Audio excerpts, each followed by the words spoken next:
The productivity and the blessings is going to be consistent with your season. It took us 14 years before we entered into the realm of abundance, where it became very evident that God has given us much more than enough. Now, so one of the things the devil does, even if there is a blessing on your life, there is a season for it to begin to speak. So what the devil does is that he comes to manipulate you to think that it is becoming too long. And the thing about priesthood is this: the moment you stop putting wood on that altar, the moment you stop doing the things, for instance, that brought you into limelight, you have made an agreement with the devil that you want to go downside. A lot of people's commitment have been cut off because they felt that they have labored for so long and they have not seen results. The first thing I need to ask you, the area of your labor, did God lead you there? If God led you there and you are doing the labor the way God prescribed, you know, I told you the formula for prosperity is God's man in God's place, doing God's work in God's way, and at God's time will not lack God's support. So when I feel that it's as if I'm laboring and there's no results to show, I check. Did I call myself or God called me? Okay, he called me. Is this what he asked me to do? I check my books again. Yes, this is what he asked me to do. Is this the way he asked me to do it? I check my encounters with, yes, this is the way he asked me to do it. Then it means that in God's time, I will see God's support. Your work with God is a work of faith.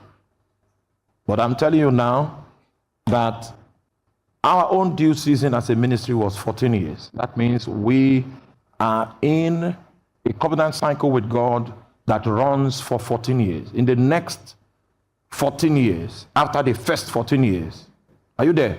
Break again into a major dimension.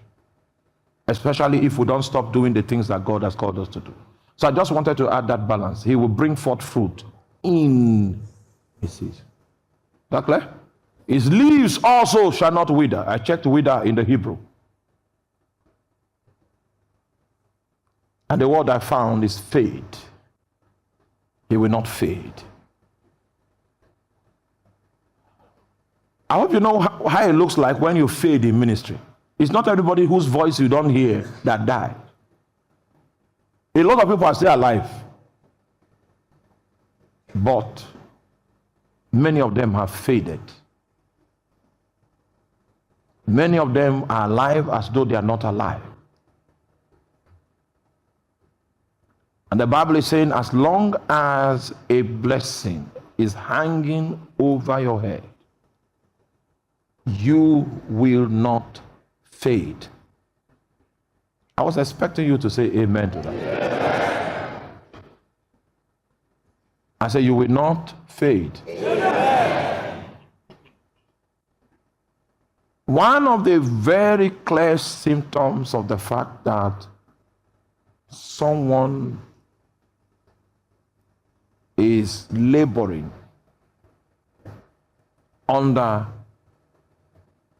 destructive utterances in the spirit realm is that it begins to fade. It begins to fade.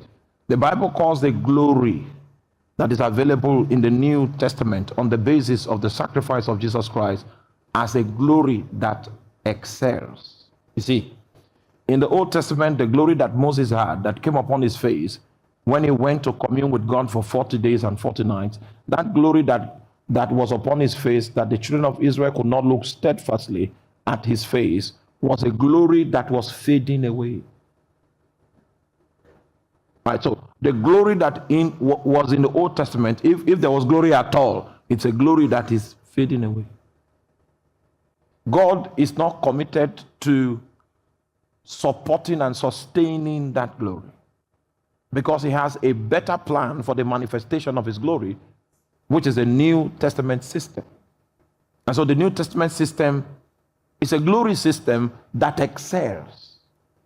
Oh my God. And this is not influenced by old age. This is not, you understand what I'm talking about? The glory excels. So it is counter to the New Testament provision for a man's life to begin to fade. You should excel in glory. That means the way we see you today, we know that you will not have a better yesterday, that your tomorrow will be better than today, and next tomorrow will be better than tomorrow. It is a glory that excels.